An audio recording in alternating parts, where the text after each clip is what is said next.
Hello students, goodwill classes में आपका बहुत बहुत स्वागत है। ये चल रहा है हमारा क्लास 11th का चैप्टर नंबर 4 आंकड़ों का व्यवस्थीकरण। इसका पार्ट 1 और पार्ट 2 अपलोड हो चुका है। जिसने भी अभी तक नहीं देखा है, डिस्क्रिप्शन बॉक्स में लिंक मिलेगा, वहाँ से जाके अपना पार्ट 1 पार्ट 2 कंप्लीट करें, तब आपको पार्ट 3 अच्छे से क्लियर होगा। तो चलिए, इसमें हम क्वेश्चन नंबर 13 है हमारा, परिभाषाएं बताइए। छोटी छोटी डेफिनेशन है, बहुत इजी है। सबसे पहले आवृत्ति क्या होती है, जिसको बोलते हैं फ्रीक्वेंसी। देखिए, फ्रीक्वेंसी का मतलब क्या होता है।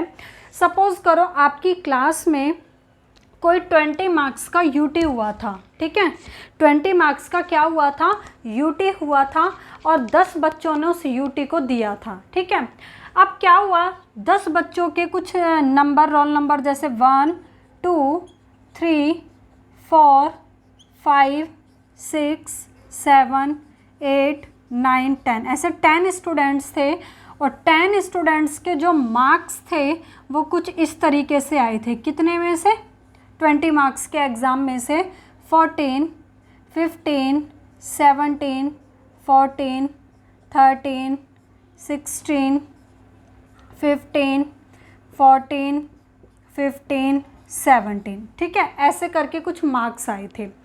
अब आप यहाँ पे ये देखिए कि जो 14 मार्क्स हैं, 14 मार्क्स कितनी बार आए हैं या कितने बच्चों के आए हैं। 14 मार्क्स आए हैं 1 2 3, ठीक है। तो 14 मार्क्स 3 टाइम्स आए हैं, मतलब जो 14 अंक है वो 3 बार रिपीट हुआ है। तो जो 14 की आवृत्ति होगी, फ्रीक्वेंसी होगी, वो क्या हो जाएगी, 3 हो जाएगी। ओके, कहने का मतलब है कोई ग्रुप है, उस ग्रुप के अंदर कोई भी आइटम, कोई भी मद, कोई भी संख्या कितनी बार आ रही है या कितनी बार उसकी पुनरावृत्ति हो रही है, कितनी बार उसकी रिपीटेशन हो रही है, वो रिपीटेशन क्या कहलाती है, उसकी आवृत्ति कहलाती है। तो देखिए डेफिनेशन, एक सांख्यिकी समूह में एक मद जितनी बार आ रहा है, अर्थात जितनी बार उसकी पुनरावृत्ति हो रही है, उसे उस मद की क्या बोलेंगे हम, आवृत्ति। जैसे अब हम ये भी कह सकते हैं, यहाँ पे जो 17 है वो कितने टाइम्स आ रहा है, 1 और 2। तो 17 की जो आवृत्ति होगी वो क्या हो जाएगी, 2 हो जाएगी। ओके, जैसे एग्जाम्पल के लिए बताया भी है, 10 का जो अंक है वो 4 बार आया है, ठीक है। यानी कि 4 विद्यार्थी ऐसे हैं जिन्होंने 10 अंक प्राप्त किए हैं, तो 10 की आवृत्ति क्या बन गई, 4। आप लूडो खेल रहे हो, आपने डाइस थ्रो किया, कितनी बार, 3 टाइम्स, और 3 टाइम्स डाइस थ्रो करने पर आपका 6 का जो अंक है वो 3 टाइम्स आया। तो 6 का जो 6 है, तो 6 की जो आवृत्ति होगी, फ्रीक्वेंसी होगी, वो क्या हो जाएगी, 3 हो जाएगी, ठीक है। तो चलिए, अब नेक्स्ट हमारी जो डेफिनेशन है सेकंड नंबर पे, वर्ग आवृत्ति किसे कहते हैं। तो देखिए, अब वर्ग आवृत्ति समझते हैं। वर्ग सबसे पहले होते क्या हैं, ये हम लास्ट क्लास में समझ चुके थे। ये हमारे वर्ग होते हैं, जैसे कुछ इस तरीके से 0 से 5, 5 से 10, 10 से 15, 15 से 20। तो ये हमारे क्या कहलाते हैं, वर्ग कहलाते हैं, इंटरवल कहलाते हैं। तो वर्ग आवृत्ति किसको बोलेंगे, कहने का मतलब है जैसे क्लास में वही 20 मार्क्स का यूटी हुआ था, तो अब हम ये देख रहे हैं कि कितने बच्चों के कितने मार्क्स आए हैं। तो हमने देखा कि 0 से 5 के बीच में कितने बच्चों के मार्क्स आए हैं, वो उसकी फ्रीक्वेंसी होगी। तो हमने देखा कि कितने बच्चों के आए हैं, 2 स्टूडेंट के। अब वो मार्क्स कैसे हो सकते हैं, 0 भी हो सकता है, 1 2 3 और 4। जो 5 मार्क्स होगा किसी का भी, तो 5 इसमें इंक्लूड ना हो करके वो नेक्स्ट इंटरवल में इंक्लूड होगा। इसमें सिर्फ हम जो ऐड करेंगे मार्क्स, वो 0 से लेके 4 तक ऐड करेंगे कि 0 से 4 तक कितने बच्चों के मार्क्स आए हैं। तो 2 बच्चों के आए हैं, 5 से 10 के बीच में 4 बच्चों के आए हैं, 10 से 15 के बीच में 5 बच्चों के हैं, 15 से 20 के बीच में 4 बच्चों के हैं। तो इस तरीके से बच्चों के कुछ कुछ क्या आए थे, मार्क्स आए थे। तो वर्ग आवृत्ति क्या बोलेंगे, जो ये वर्ग है, वर्ग कोई भी ये वर्ग है, ग्रुप है, संख्या है, इस ग्रुप में वर्ग में आने वाली जो आवृत्ति है इसको क्या बोलेंगे, वर्ग आवृत्ति। तो देखिए किसी भी वर्ग में आने वाले जो मद होते हैं या चरों की जो संख्या होती है, भाई इस वर्ग में आने वाले चर कितने हैं, 2, इस वर्ग में आने वाले चरों की संख्या है 4, तो ये क्या कहलाती है, वर्ग आवृत्ति। जैसे बताया भी है 10 से 15 वर्ग के जो अंक हैं वो 4 विद्यार्थियों के हैं। तो जैसे ये रहा 10 से 15 ये वर्ग है हमारा, इसमें हमने 5 ले लिया, ठीक है। तो ये इस तरीके से जो 4 होगा वो क्या कहलाएगी, वर्ग आवृत्ति, इंटरवल फ्रीक्वेंसी कहलाती है। फिर आता है मिलान रेखा किसे कहते हैं। अब ये देखिए जो ये फ्रीक्वेंसी होती है, इस फ्रीक्वेंसी को हम एक टेली बार से भी दिखाते हैं, जिसको हिंदी में बोलते हैं मिलान रेखा, इंग्लिश में बोलते हैं हम टेली बार। अब टेली बार में क्या होता है ये देखिए, यहाँ पर जैसे ये 2 है तो 2 लाइन ड्रॉ कर दी, 4 है तो 4 लाइन ड्रॉ कर दी, 5 है तो 1 2 3 4 और 5 पे ऐसे कट हो जाता है। सपोज़ करो अब यहाँ पे मैं जैसे मैंने ले लिया नंबर 6 होगा, तो कैसे बनाएंगे टेली बार, 1 2 3 4 5 और अगला फिर अगला 6 बनेगा, ठीक है। तो ऐसे जैसे अगर ये कुछ और 6 7 8 9 फिर ये 10 पे कट हो जाता है, फिर 11 अगला बनता है, तो ऐसे ये चलता जाता है। तो मैंने यहाँ पे 6 का बना दिया। तो मिलान रेखाएं क्या है, हर वर्ग की आवृत्ति को, जो ये वर्ग हैं इनकी जो आवृत्ति है उसको एक रेखा के रूप में हमने क्या किया, प्रकट किया। तो यही क्या कहलाती है, मिलान रेखा या टेली बार इसको कहते हैं। नेक्स्ट आता है वर्ग किसको बोलते हैं। तो ये हमारे ये सभी क्या थे स्टूडेंट्स, ये जो 0 से 5 5 से 10 ये सारे हमारे क्या थे, वर्ग थे। संख्याओं के किसी निश्चित समूह को, ये एक निश्चित समूह हो गया कि हमने लिया कि 0 से 5 के बीच में कितने बच्चों के नंबर हैं, निश्चित समूह को जिसमें मदें शामिल होती हैं, यानी कि इस वर्ग में मदें शामिल हैं 2, इस वर्ग में कितनी मदें कितने शामिल हैं 4, तो उसको बोलते हैं वर्ग। जैसे ये बता भी रखा है 5 से 10 10 से 15। अगला है वर्ग सीमाएं क्या होती है। वर्ग सीमा क्या होती है, जैसे ये एक वर्ग है 0 से 5, तो ये लिखा है कि प्रत्येक वर्ग, हर वर्ग 2 संख्याओं के बीच में होता है। भाई ये एक वर्ग है, ये 2 संख्याओं के बीच में होता है, ठीक है। अब ये दोनों संख्याएं क्या होती हैं, वर्ग की सीमा निर्धारित करती है। तो वर्ग की सीमा क्या होती है, ये जो स्टार्टिंग की होती है पहली बोलो या जो छोटी होती है वो होती है निम्नतम सीमा या न्यूनतम सीमा या निचली सीमा। ये जो बाद में होती है या अंतिम लास्ट में होती है या हाईएस्ट जो वैल्यू होती है ये होती है ऊपरी सीमा या उच्च सीमा। तो एक वर्ग की निम्न सीमा तथा ऊपरी सीमा क्या होती है, वर्ग सीमा कहलाती है, ठीक है। ये निम्न सीमा है, ये ऊपरी सीमा। नेक्स्ट इंटरवल में ये निम्न सीमा है, ये ऊपरी सीमा, समझ गए। तो वर्ग सीमा कितने प्रकार की हो गई, 2 प्रकार की हो गई। एक हो गई निम्न या निचली सीमा और दूसरी कौन सी है, ये नंबर 2 है ये, और नंबर 2 कौन सी है, उच्च या ऊपरी सीमा।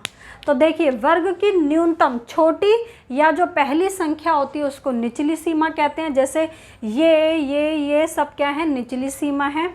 वर्ग की अधिकतम सीमा संख्या या जो अंतिम संख्या है वो क्या होगी, ऊपरी सीमा। जैसे ये सारी क्या है, हमारी ऊपरी सीमा। तो जैसे बता भी रखा है 5 से 10 कोई वर्ग है तो 5 क्या हो गई, निचली सीमा, और 5 छोटी संख्या भी है, न्यूनतम भी है। 10 क्या हो जाएगी, ऊपरी सीमा, 10 बड़ी संख्या भी है और क्या है, हाईएस्ट वैल्यू भी है, यानी कि ऊपरी और अंतिम वैल्यू भी है। तो ये क्या हो गई, ऊपरी सीमा। नेक्स्ट आता है आपका वर्ग विस्तार किसे कहते हैं। देखिए वर्ग विस्तार का मतलब ये होता है निम्न सीमा और ऊपरी सीमा दोनों के डिफरेंस को क्या बोला जाता है, वर्ग विस्तार। जैसे 0 से 5 का वर्ग विस्तार क्या होगा, हाईएस्ट वैल्यू है 5, लोवेस्ट वैल्यू है 0, तो 5 में से 0 माइनस करेंगे 0 वो 5, तो यानी कि हमारा वर्ग विस्तार क्या हो गया, 5। ऐसी वर्ग विस्तार आप 10 से 15 का वर्ग विस्तार क्या होगा, हाईएस्ट वैल्यू है 15, माइनस कर दो लोवेस्ट वैल्यू यानी कि 10, तो 5 आ गया। तो वर्ग विस्तार का मतलब समझ गए कि ऊपरी या उच्च और निचली सीमा में जो अंतर होता है उसे वर्ग विस्तार कहते हैं। जैसे 10 से 15 वर्ग का विस्तार क्या होगा, 15 हाईएस्ट वैल्यू, माइनस लोवेस्ट, लिखा भी है वर्ग विस्तार। कैसे निकालते हैं? उच्च सीमा माइनस निम्नतम सीमा। तो 15 माइनस 10 यानी कि 5, तो 5 क्या हो गया? वर्ग विस्तार। ऐसे ही मैं कहूँ 30 से 40 का वर्ग विस्तार क्या होगा, तो आप क्या बताएंगे? देख के पता चल रहा है 10 होगा, क्योंकि हाईएस्ट वैल्यू है 40 माइनस लोवेस्ट वैल्यू है 30, दोनों का डिफरेंस आ गया 10, तो ये क्या कहलाएगा? वर्ग विस्तार कहलाएगा। नेक्स्ट आता है मध्य मूल्य किसे कहते हैं? देखिए मध्य मूल्य का मतलब होता है जैसे ये वर्ग दिए हुए हैं, तो इन वर्ग जैसे 0 से लेके ये वर्ग है पूरा 5, तो 0 और 5 के बीच की मिड वैल्यू क्या होगी, वो क्या कहलाता है? मध्य मूल्य कहलाता है। 5 से 10 के बीच की मिड वैल्यू क्या होगी, उसको क्या बोलते हैं? मध्य मूल्य कहते हैं। ठीक है, जैसे क्या लिखा है यहाँ पे? किसी वर्ग की उच्च सीमा और निम्न सीमा के औसत मूल्य को मध्य मूल्य कहा जाता है। कैसे निकालते हैं मध्य मूल्य? भाई 0 और 5 की मिड वैल्यू क्या होगी, तो हम क्या करेंगे? ये फॉर्मूला होता है उच्च सीमा यानी कि 5 प्लस निम्न सीमा यानी कि 0, और ये रहा उच्च सीमा प्लस निम्न सीमा डिवाइडेड बाय, मतलब पूरे के डिवाइड में 2 आ जाएगा, तो 5/2, तो इसकी जो मिड वैल्यू आएगी वो आ गई 2.5। ओके, ऐसे ही अगर मैं कहूँ आपसे 30 से 40 की मिड वैल्यू क्या होगी, तो आपको पता भी चल रहा होगा 30 से 40 के बीच में 35 आता है, तो ये मिड वैल्यू होगी। निकाल के देख लो, निम्न सीमा प्लस ऊपरी सीमा डिवाइडेड बाय 2, तो 70/2 करोगे तो कितना आ जाएगा? 35। तो कितनी हो गई इसकी मिड वैल्यू? 35। तो मिड वैल्यू का मतलब समझ गए कि उच्च सीमा और निम्न सीमा दोनों को ऐड करते हैं और 2 से डिवाइड करते हैं तो क्या निकल जाती है? मिड वैल्यू निकल जाती है। ठीक है, चलिए ये छोटी छोटी हमारी डेफिनेशन थी। ये सारी डेफिनेशन आपकी न्यूमेरिकल करते टाइम आपको हेल्प करती हैं कि फ्रीक्वेंसी क्या होती है, वर्ग क्या होता है, मिड वैल्यू निकालनी हो तो आप निकाल सकते हो, वर्ग विस्तार निकालना हो तो आप निकाल सकते हो। ठीक है, तो ये छोटी छोटी चीज़ें हैं जो न्यूमेरिकल्स में बहुत हेल्प करेंगी। नेक्स्ट क्वेश्चन भी इसी तरीके का है जो सीरीज़ के बारे में है। ठीक है, सीरीज़ की पहचान बता रखी है यहाँ पे कि कौन सी सीरीज़ कैसी होती है, किस टाइप की होती है और कैसे कैसे उसमें हम न्यूमेरिकल सॉल्व करेंगे, ये सब आपको हेल्प करेगा। सबसे पहले आवृत्ति वितरण या सतत या अखंडित श्रृंखला होती क्या है, ये मैं पार्ट 2 में अच्छे से डिस्कस कर चुकी हूँ, है ना। अखंडित या सतत ये एक ही बात है, वो होती है जो श्रृंखला वर्गांतर में होती है, जो श्रृंखला वर्गांतर में होती है। वर्गांतर में कैसे? जैसे ये 5 से 10, 10 से 15, ठीक है, या फिर 0 से 4, 5 से 9, 10 से 14, ये क्या है? जो इस तरीके से कुछ सीमाओं में चलती हैं, कुछ वर्गांतरों में चलती हैं, उसको बोलते हैं सतत श्रृंखला या अखंडित श्रृंखला। अब ये कितने कितने टाइप्स की होती हैं वो हम यहाँ पे देखेंगे। ये होती हैं भाई टोटल आपकी 5 टाइप्स की। ठीक है, सबसे पहले अपवर्जी श्रृंखला, समावेशी, खुले सिरे वाली, संचयी आवृत्ति, मध्य मूल्य आवृत्ति श्रृंखला।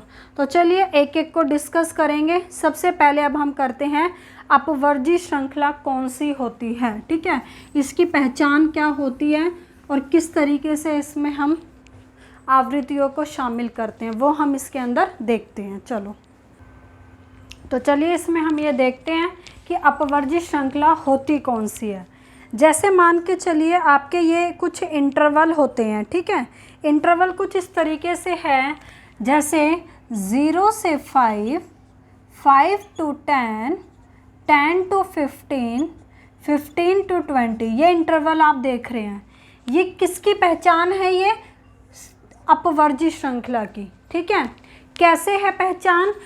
अपवर्जी श्रृंखला में क्या होता है, जैसे ये एक वर्गांतर है, इस वर्गांतर की ये निम्नतम सीमा है, ये उच्चतम सीमा है, ये वर्गांतर ये निम्नतम सीमा, उच्चतम सीमा, निम्नतम सीमा, उच्चतम सीमा, इस तरीके से है ये। अब इसकी पहचान ये है, जैसे ये वर्गांतर है, इस वर्गांतर की जो ऊपरी सीमा है वो दूसरे वर्गांतर की क्या बन जाती है? निचली सीमा बन जाती है, यानी कि दोनों सेम होती हैं। इस वर्गांतर की आप देख रहे हैं क्या है, ये उच्चतम सीमा, तो ये दूसरे की क्या बन गई, निम्नतम सीमा। ये सेम होती हैं, ये आप ये देख रहे हैं ये सेम होती है। तो ये किसकी पहचान है, अपवर्जी की पहचान है। एक रीज़न, एक आपको ये पहचान समझ आई। दूसरे नंबर पे आपको क्या याद रखना है, जब हम इसमें ये देखते हैं, जैसे सपोज करो यहाँ पर ये मार्क्स थे, ठीक है, हम ये देख रहे थे क्लास में 0 से 5 के बीच में कितने बच्चों के मार्क्स हैं, इस तरीके से हम ये देख रहे थे। तो जब हम इसमें मार्क्स देखेंगे तो 0 से पूरा 5 तक नहीं देखेंगे, 0 से ओनली 4 तक देखेंगे कि कितने बच्चों के मार्क्स हैं। जो नंबर 5 होगा वो 5 इसमें इंक्लूड ना हो करके नेक्स्ट इंटरवल में इंक्लूड होता है। तो यहाँ पर हम जो मार्क्स लेंगे सिर्फ लेंगे 0 से 4 तक कितने बच्चों के मार्क्स हैं, तो हमने देखा 5 बच्चों के हैं। फिर यहाँ पे लेंगे 5 से सिर्फ 9 तक, क्योंकि जो 10 नंबर है वो यहाँ है तो 10 नेक्स्ट में इंक्लूड होगा, तो हमने देखा 6 बच्चों के हैं। फिर यहाँ पे देखा ये 4 बच्चों के हैं। अब लास्ट जो होगा वो पूरा 20 लिखा है तो पूरा 20 तक ऐड कर लेंगे, क्योंकि ये लास्ट इंटरवल है। तो हमने कितना देखा यहाँ पे 5। तो इस तरीके से ये इसकी पहचान है अपवर्जी की, कि इसकी ऊपरी सीमा और उसकी निम्नतम सीमा दोनों क्या होती हैं, सेम होती हैं। और दूसरी बात, जो ये नंबर होगा ये इसमें इंक्लूड ना होकर नेक्स्ट इंटरवल में क्या होता है, इंक्लूड होता है। तो देखिए अब आपको समझ आएगा जो थ्योरी में लिखा है। अपवर्जी श्रृंखला वह श्रृंखला होती है जिसमें एक वर्ग की ऊपरी सीमा, जैसे एक वर्ग की ये क्या हो गई ऊपरी सीमा, दूसरे वर्ग की क्या हो जाती है, निचली सीमा। तो दूसरा वर्ग की ये क्या बन गई, निचली सीमा। प्रत्येक वर्गांतर की ऊपरी सीमा का जो मूल्य स्तर वाला मद उस वर्गांतर में सम्मिलित ना होकर अगले वर्गांतर की कहाँ पे, निचली सीमा में वो ऐड होता है। जैसे बताया 10 से 15 वाले वर्ग में कहाँ तक की आवृत्तियों को लेंगे, सिर्फ 10 से 14 तक की लेंगे, 15 जो होगा वो नेक्स्ट में जाके इंक्लूड होगा। ठीक है भाई। अब नेक्स्ट आ जाते हैं समावेशी या सम्मिलित श्रृंखला किसको कहते हैं। तो देखिए भाई, समावेशी की क्या पहचान होती है, जैसे ये मार्क्स हैं और यहाँ पे है फ्रीक्वेंसी, तो ये समावेशी की पहचान है 0 से 4, तो अगला होगा 5 से 9, 10 से 14। कहने का मतलब है जिसके अंदर इसकी ऊपरी सीमा और इसकी निम्नतम सीमा दोनों क्या होती हैं, अलग अलग होती हैं, तो वो होती है समावेशी श्रृंखला। और दूसरी बात, जब यहाँ पे हम नंबर ऐड करते हैं कि 0 से 4 तक कितने बच्चों के मार्क्स आए हैं, तो यहाँ पे पूरा का पूरा 4 तक ही ऐड हो जाएगा, क्योंकि अगला जो नंबर है वो नेक्स्ट है, 5 से स्टार्ट हो रहा है। तो 0 से 4 तक कितने बच्चों के मार्क्स है, 5 के, 5 से 9 में ये है, फिर ये है। तो क्लियर हो गया होगा, दोनों में आपको डिफरेंस समझ आ गया होगा। असम्मिलित और ये, यानी कि वो थी अपवर्जी और ये थी समावेशी। अपवर्जी में दोनों सेम थे बट समावेशी में दोनों अलग होते हैं। अपवर्जी में ये मूल्य यहाँ पे इंक्लूड ना होकर नेक्स्ट में इंक्लूड होता था, बट समावेशी में उसी में हम क्या कर लेते हैं, इंक्लूड कर लेते हैं। तो अब आप इसको रीड करेंगे तो आपको ये पूरा समझ आ जाएगा। और एग्जाम्पल बता रखा है जैसे 10 से 14, 15 से 19। ठीक है। नेक्स्ट आ जाते हैं नंबर 3, खुले सिरे वाली श्रृंखला। खुले सिरे वाली या निवर्तमुखी श्रृंखला किसको कहते हैं, ये देखिए। देखिए, खुले सिरे वाली श्रृंखला उसको कहते हैं जिसमें जो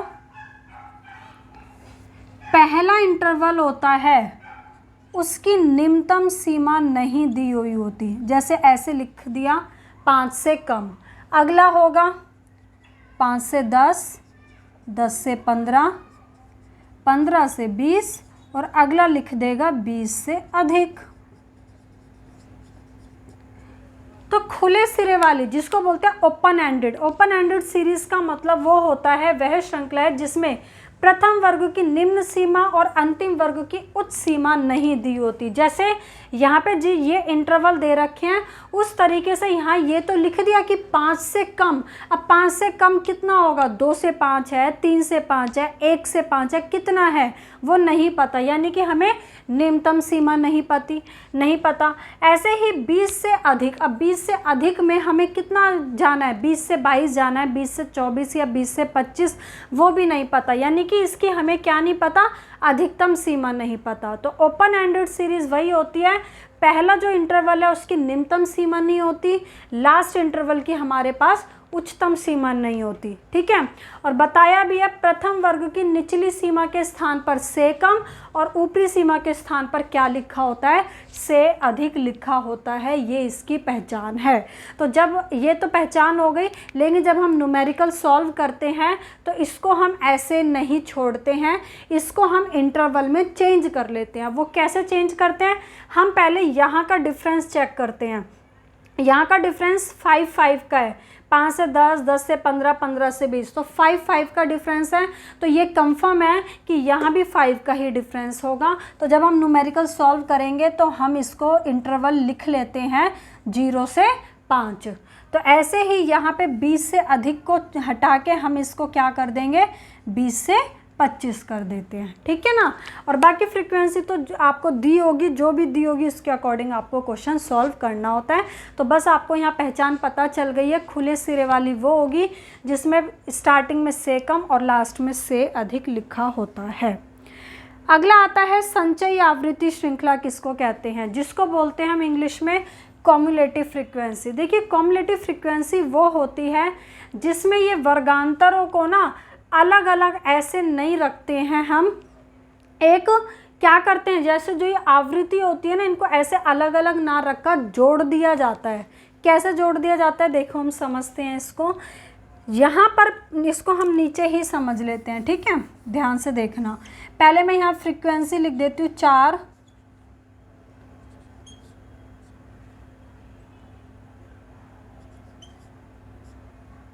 ये मैंने फ्रीक्वेंसी लिख दी, ठीक है।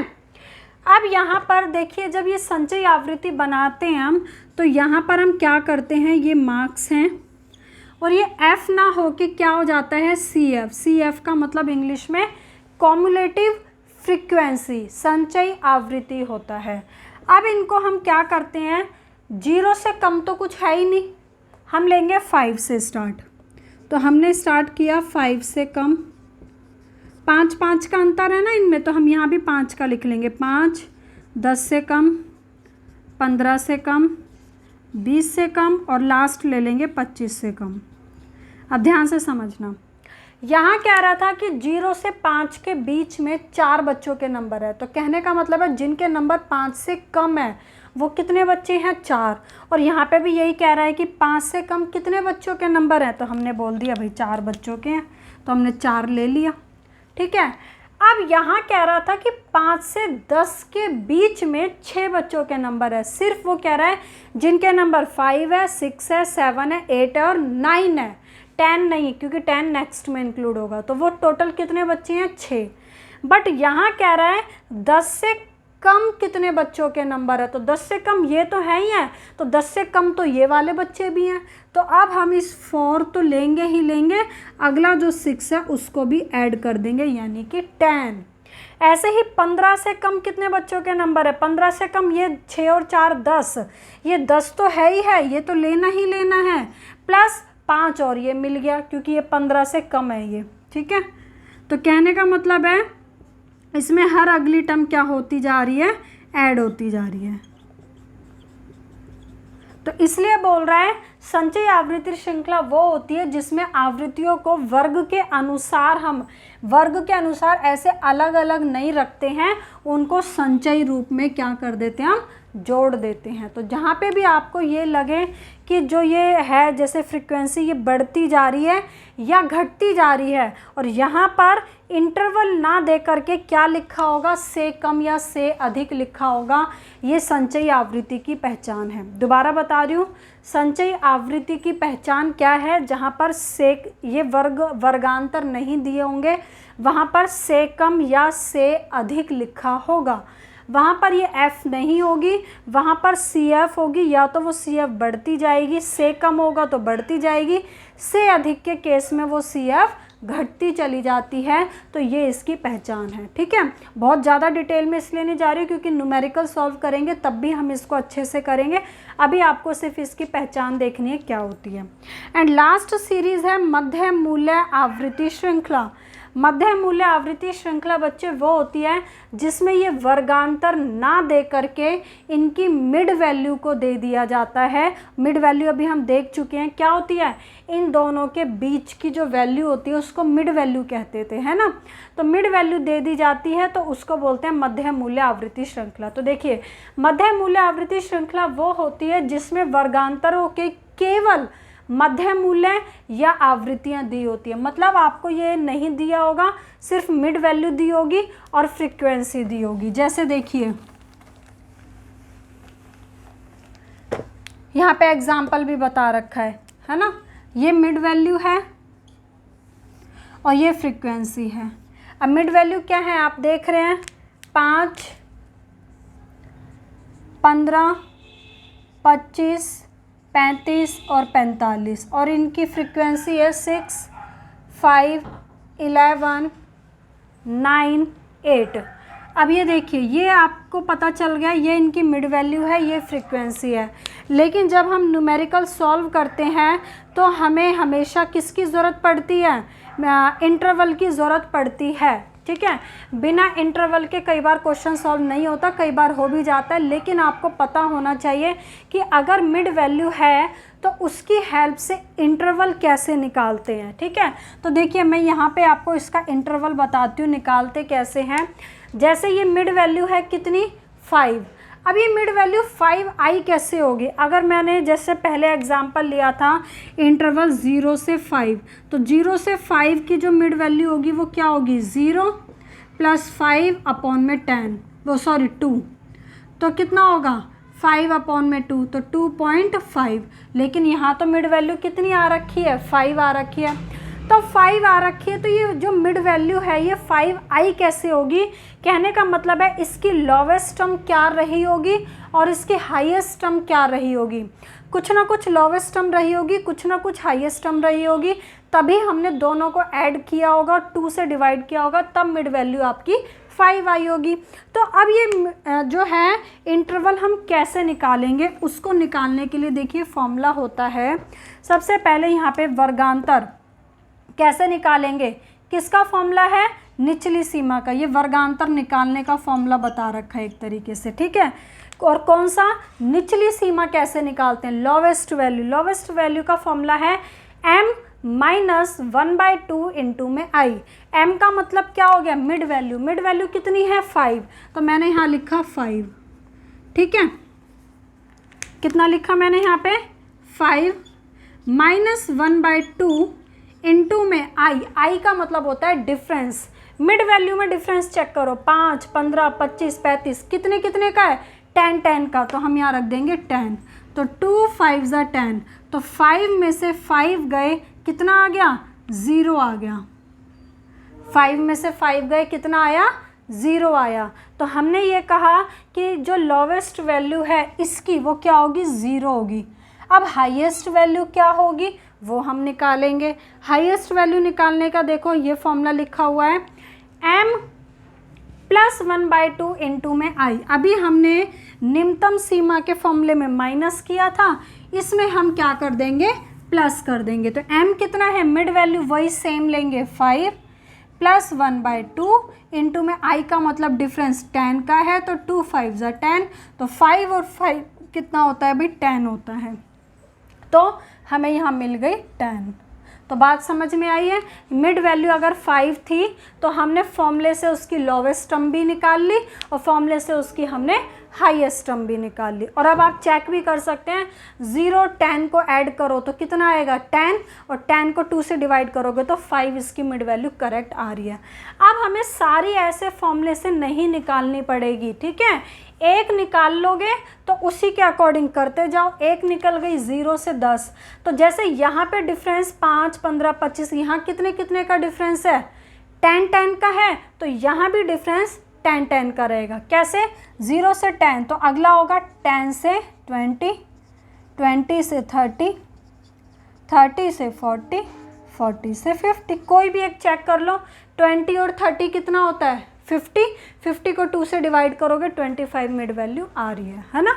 तो m बता भी रखा है, m का मतलब जो फॉर्मूले में था वो मिड वैल्यू है, और i का मतलब वर्ग विस्तार। वर्ग विस्तार समझ गए, जो दोनों के बीच का जो डिफरेंस होता है। ठीक है भाई। तो ये स्टूडेंट्स हमारा जो चैप्टर था आंकड़ों का व्यवस्थीकरण, ये आपका पूरा कंप्लीट हो गया है चैप्टर। इसमें मैंने इस वीडियो को कंप्लीट किया। ये चैप्टर 3 पार्ट्स में कंप्लीट हुआ है। पार्ट 1 पार्ट 2 ज़रूर देखें, पार्ट 3 फिर आपको और अच्छे से ज़्यादा क्लियर होगा। ठीक है। ये सभी चैप्टर जो हिंदी मीडियम वाले स्टूडेंट्स के लिए हैं, वही सेम इंग्लिश मीडियम के स्टूडेंट्स के लिए भी वीडियो अपलोड होती रहती है। तो अगर आपको वीडियो पसंद आए तो ज़्यादा से ज़्यादा इसे लाइक कीजिए, शेयर कीजिए। Okay, thank you.